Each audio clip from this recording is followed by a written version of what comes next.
ayun nga, kumain kami ni Joshua na mangga kasi nga nag-crave na naman ako. Kakatapos ko lang maglaba talaga nun. Kaya kumain muna kami ni Joshua ng mangga. At ayun, sinawsaw namin sa toyo. At ayun, mukbang lang kami ng mukbang. At ayun nga.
Nga guys, kumakanta siya ng Pa Little Monkey Dampiya. Ayun, kumakanta si Owa at grabe, ang saya talaga pag may bata sa bahay at nawawala yung mga lungkot sa bahay at ayun, lagi sila nandito. Isibat yung mga yung pagkakain niya. Ayun talaga bata, wala tayong choice. I beat a monkey, Opie Dumpy. Mama ko the doctor and the doctor says, pabilang kong tatlo, nakatago na kayo. Kayo pong nakaupo, subukan nyo tumayo. I wanna be a tutubi at twinkle star. Di galabaw, di batuten, meow. Yung dalawang magkapatid na naman, nilalaro si Zayden at ayun, kakagising lang talaga ni Zayden kasi nga pinatulog ko siya. At pinatulog ko muna siya sa terrace kasi, sa sala. Kasi sa kwarto ay, mainit. Sobra talaga. Summer na talaga. Kaya ganyan. Ingat lang always. At ayun, ligo lang. At 3 times a day maligo kasi sobrang init. Ang pangalan ay kulit. Kulit na kulit. Sa ilalim ng lulay, pag-uwi-gupay-gupay. Ay mga guys. Naghahakot sila ng hollow block at buhangin kasi nga nagpadala si Tita para sa bakod at para daw may privacy kami, di ba? Hindi nakikita yung mga ginagawa namin sa loob. Alam niyo naman, yung mga tao, di ba? Gano'n naman talaga. Kahit saan, madaming marites talaga. Grabe. At ayun. At tamang hakot lang sila kahit gabi na. Ayan guys, naghahakot sila ng buhangin. Ayan. Ayan. Gabi na guys. Ayan.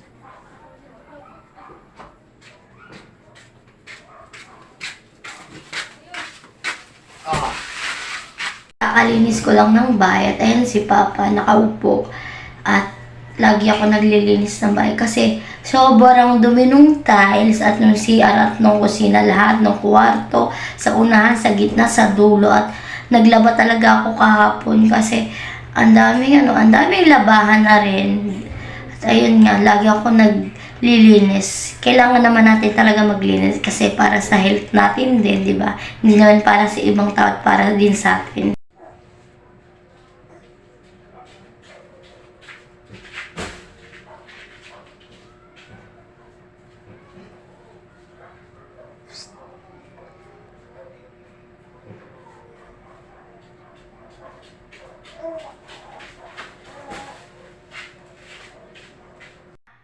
Naglalaro na naman si Zayden at okay naman siya doon kasi nga nalinis ko na yung kwarto kasi nga always din madumi yung kwarto kasi nga kailangan natin maglinis kasi may baby tayo, di ba? Sinisipon siya pero kaya niya naman, hindi siya nahirapan huminga at pakonti-konti naaalis na at pinapaarawan ko din siya para maalis yung sa sipon niya kasi uso talaga yung mga sipon ngayon. Ang daming sakit na lumalabas. Grabe na. Iba na talaga yung mundo, guys. Sayden! Sayden! Big boy na ikaw? Uy, susubra naman niyan. Sayden! Sayden! Hoy! Ay! Ano? Ano?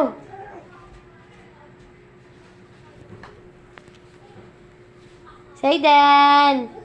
Sayden! Sayden! Hoy!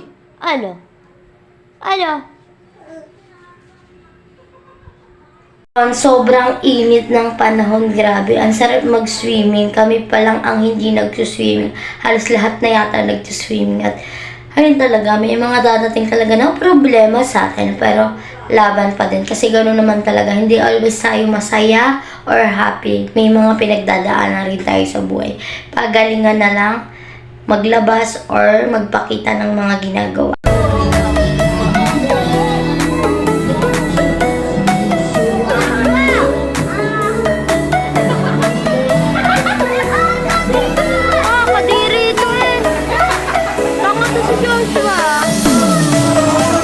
Iisip lang ako, hi, ano na naman, bakit ganyan, yung mga nangyayari sa buhay ko. Pero, ganun talaga, may kapalaran tayo bawat isa, wag natin husgahan, wag natin kung ano nung sabihin sa tao, kasi lahat tayo nagkakamali, lahat tayo nakakasabi ng mga masasakit, at kung nakakasabi man tayo ng masasakit, ay dasal lang tayo at wag na tayo gumante, ganun. Nandiyan lang si Lord, tinitignan tayo sa mga ginagawa natin at kung may mga mali tayo nagawa or nasabi tayo, mag-sorry na lang tayo. Tayo ay magpakumbaba na lang at ayun, nag-iisip-isip ako kung ano talaga ang gagawin ko sa sarili ko at ewan ko ha.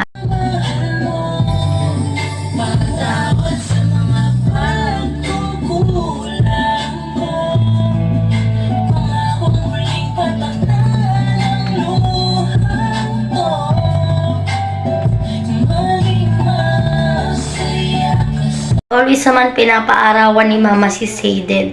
At nung isang araw pinaarawan niya kasi wala naman choice. Minsan, pag nahihirapan na ako, si Mama yung nag-aalaga. Siyempre, hindi ko masabi sa kanya ng mga salamat, gano'n. Nagdadasal ako always, sumaba yung buhay ng mga magulang ko. At ayan, thank you pa din kasi nandyan sila, hindi nila ako pinapabayaan. At laban lang always, dasal at makakayanan lahat natin ng problema. Bigas ka natin kaban. Walang pera, sabihin sa kanya, bigas lang.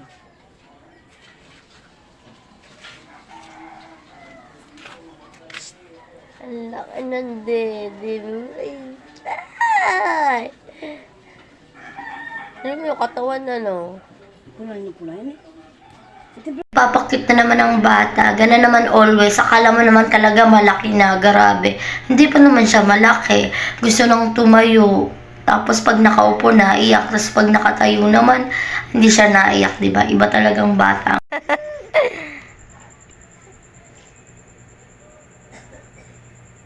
Hoy! Hoy! Sarap? Masarap! Ano ka ni Sadie? Nagwawalis si kuya ng bayat. Alis niya naman ginagawa yung pagdadating niya sa pagtinda or wala siyang ginagawa at naglilinis-linis din siya dito kasi nga, ayun, minsan ako na lang din naglalaban ng mga damit nila kasi nga pagod sila galing tinda kaya ako na lang, nagkukusa na lang ako. Kung di man ako bigyan or hindi, nagkukusa na lang ako.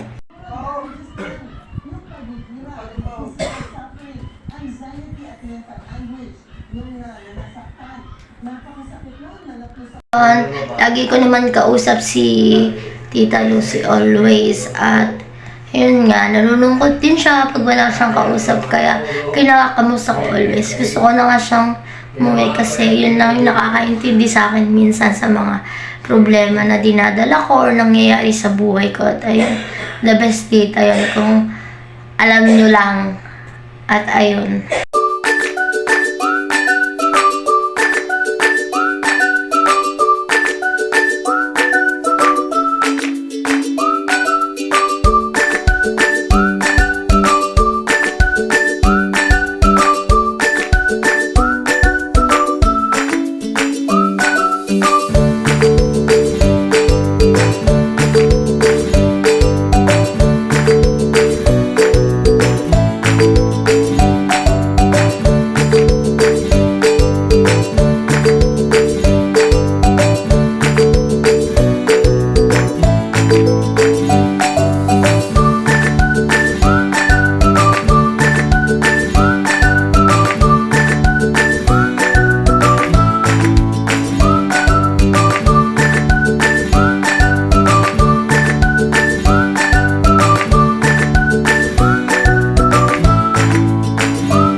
ayun nga, syempre, lumabas ako sa mundong to, inalagaan lang ako ng magulang ko at ayun, hindi natin may iwasan na aalagaan din natin sila at kailangan naman natin alagaan sila. Ibalik natin yung mga paghihirap nila na nahirapan sila ng mga panahong maliliit pa tayo at mga panahon na dinadala-dala tayo ng magulang natin. May gusto man akong gawin pero sana pala rin at sana ito na yun at magtatyaga-tyaga lang talaga ako always. Minsan kailangan ko ding alagaan kasi para makabawi ako. Minsan matigas ulo pero okay lang. Gano'n naman din kami nung maliliit kami. Kaya yun, lagi naming mahal magulang namin. Kaya minsan nakakagawa kami ng masasama pero hindi it means di na namin mahal yung magulang namin. At ayun, sobrang ang laki ng papasalamat namin sa kanila at ayun. Ang mga anak mo, hindi nahirapan ako. Isipin mo.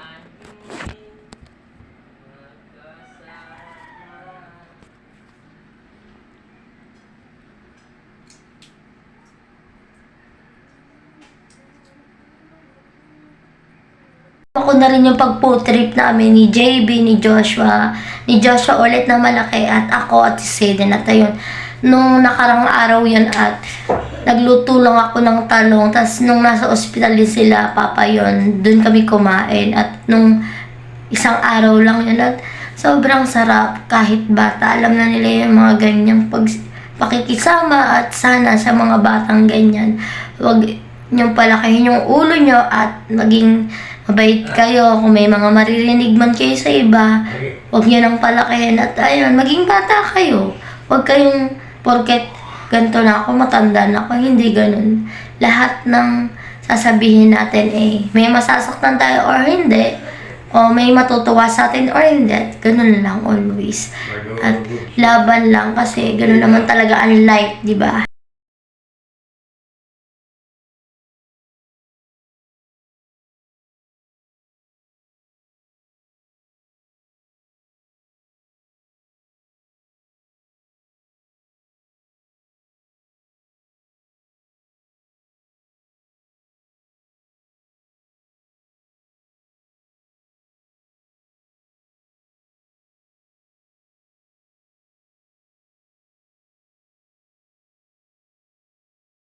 Birthday ng ating nephew na si Aprilin Kasapaw. Shoutout sa iyo. At ayun, i-edit ko na rin dito yung mga video na ginawa ko sa iyo.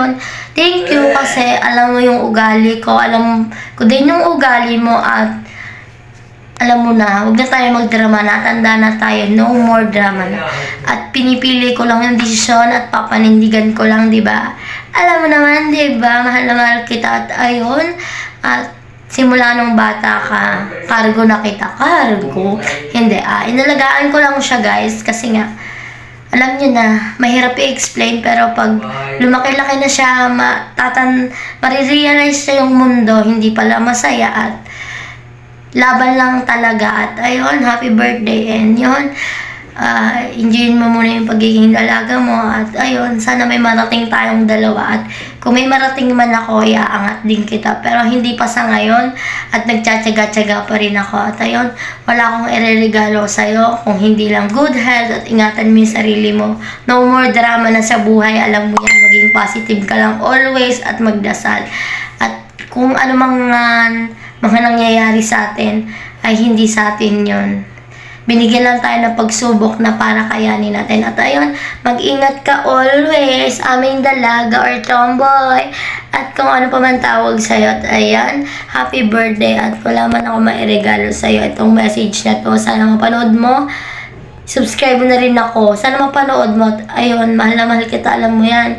Hindi mo man maramdaman or lagi kitang kasama, hindi mo man maramdaman. Pero ingat-ingat din sa mga boys at sige, maging tomboy ka muna now. Pero soon, kailangan mo din na mag-aalaga sa'yo pag tumanda ka. Kaya yung isip, huwag ingat ka lagi always. I love you.